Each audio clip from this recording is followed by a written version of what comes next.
everybody, it's Pixel, and around holiday season, one thing you end up with a lot of is leftovers.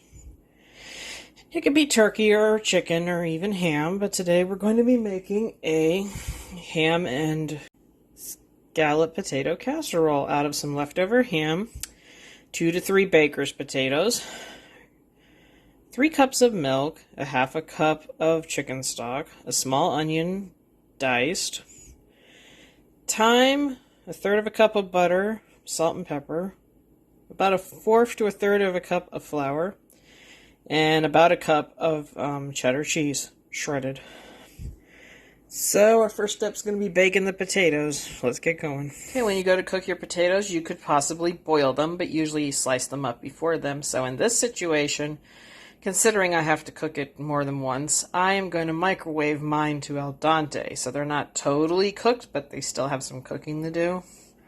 So probably about 4 minutes, whereas normally I would put them in for 4.5 or 5. And then we'll be slicing those up. And I'll see you back in a little bit. Okay, first step to starting out for our casserole is to melt our butter in our pan. Get that started. Be adding in our onions to cook in with the butter. After our onions are softened from cooking and the butter is thoroughly melted in there, we're going to be adding in our flour and putting in our thyme. And we're going to be mixing that up thoroughly with a whisk and adding in the rest of the stuff in a moment. Once we've mixed all that flour in with our onions, we're going to be adding in chicken stock, giving that a little Head Start mixture.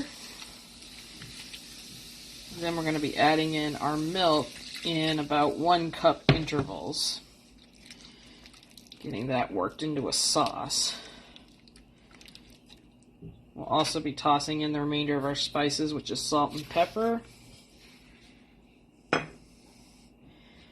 And as I keep stirring this together, we'll just add in the rest of our 2 cups of milk until it is all incorporated together into a sauce with our onions and flour. Okay, we've sliced up our potatoes already. Now it's time to assemble our casserole. We're going to want to dice up the ham that's left over. Spread it all over the casserole top. If you find a piece that you didn't cut up enough, like this one, or you like yours a little smaller, just go ahead and cut them up to your size preference. Hell, it could even be fun if you just put in little slices of ham, or shaved even, or something. At least in my opinion. Next, we're going to want to take that really big pan of our sauce and pour it over the top of our ham and potatoes.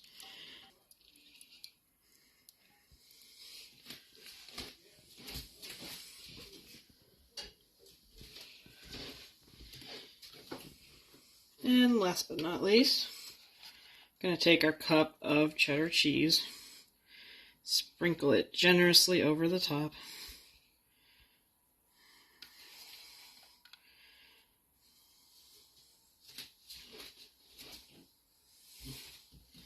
if any of your sauce did decide to clump up on one side like mine did, just remember to spread it around a little first.